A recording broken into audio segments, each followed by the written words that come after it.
iPads and other devices are called tablets because they belong on tables.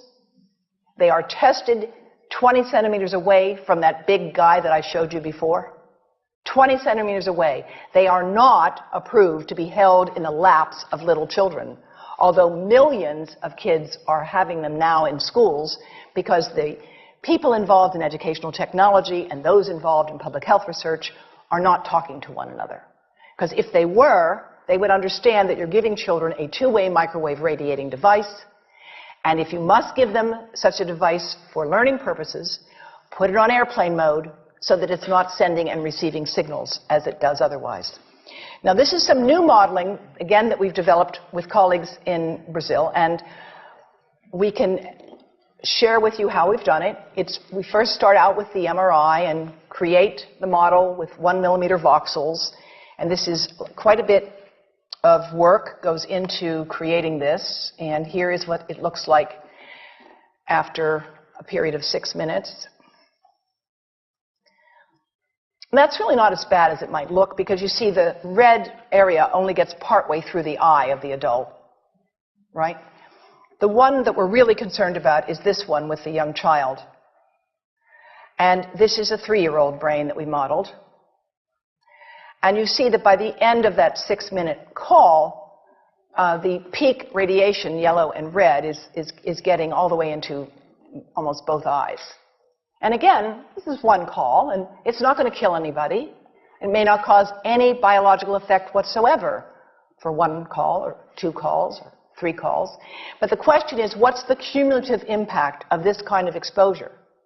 How do we evaluate it? And I want to show you an example of some of the work that we are doing now that I'm releasing here for the first time. And this is a modeled microwave radiation dose of a 6-year-old with greater levels to the frontal and temporal lobes, eyes and cheek. And watch this here. Now, yellow, white, and red are the hottest, all right? And if you look carefully, you will see it's going into the eye, the nose. Do it again, just so you'll get to see it. And partly into the brainstem. Now, that's just showing you that there's going to be some exposure into that area of a young head. It doesn't tell you that there's any biological effect, right? Now, the next slide is going to show you something that might be of interest to students and faculty here. And that has to do with exposure to the reproductive organs. We call them the gonads. I think you say the testicles. And bone marrow. And look here at the radiation as it gets into the groin area. And that's just from having a mobile phone modeled into the pocket. And this, again, is based on a normalized SAR with I think we had a dipole antenna. Now, the breast. The breast is mostly fat, contains a lot of fluid. Things that contain fat and fluid cook faster in the microwave oven. Now, a cell phone can't cook anything, all right? Mobile phones do not pop popcorn. That was a fraud. They don't make any heat that we know of, otherwise they wouldn't be permitted. But they do go through things that contain fat and fluid, and we are now working at Environmental Health Trust with scientists at the University of California, San Francisco, scientists at formerly the president of the American Cancer Society of California, because we are seeing women who keep cell phones in their bras. Has anyone seen a woman put a cell phone in her bra? Hands up, please. Please tell them you've heard now why they shouldn't do that. And here I want to show you our first case report from 2009, and we now have many more. This was a Chinese-American woman who used her cell phone 4 hours a day in her bra for 10 years while she was driving. Now, and you drive with a phone on your body. The phone is smart. It's going to go from one tower to another, and it's going to say, here I am, where are you, here I am. And it's going to be going to max power each time it moves from one cell tower to another. And there it was right next to her chest. And the tumors that developed right under the antenna of the phone. unusual tumors.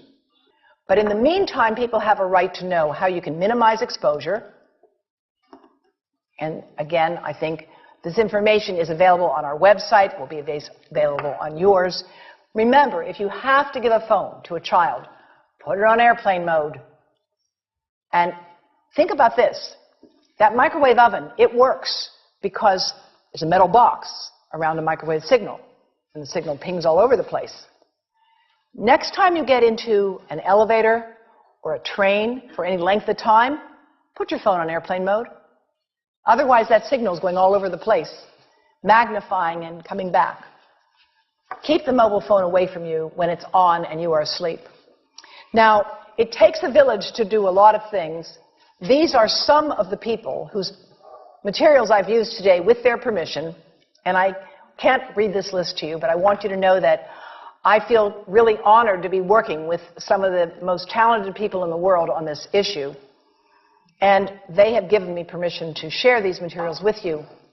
And I leave you with this thought from Albert Einstein. The world is not dangerous because of those who do harm, but because of those who look at it without doing anything. So, thank you.